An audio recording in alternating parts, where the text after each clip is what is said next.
मज़ेदार से नाश्ते की रेसिपी जिसे आप बना सकते हैं सिर्फ़ और सिर्फ़। और जो साइड वाला हिस्सा है, ये जो कट क किया है मैंने साइड वाला, वो हमें चाहिए होगा और मिड वाला जो है वो इसको आप एक तरफ कर देंगे।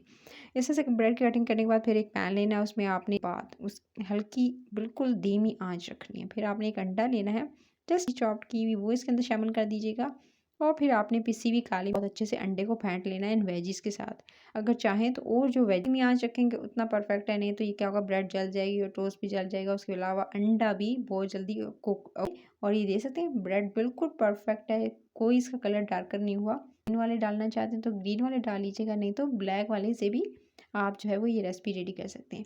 चाहते हैं तो उसके चंक्स भी, छोटे छोटे चंक्स जो हैं वो आप इस तरह से चीज़ के इसके ऊपर फैला दें। इस तरह से इसको एक तरफ जो है वो इकट्ठा कर लेना है, यानी एक तरफ से इसको इस तरह से सेट कर लेंगे और सेट कर लेने के बाद ये दे सकते हैं अब बात जाएगी। और ये दे सकते हैं दोनों तरफ से अच्छा सा कलर आ गया और दोनों तरफ से अच्छे से ब्रेड का भी कलर देख सकते हैं।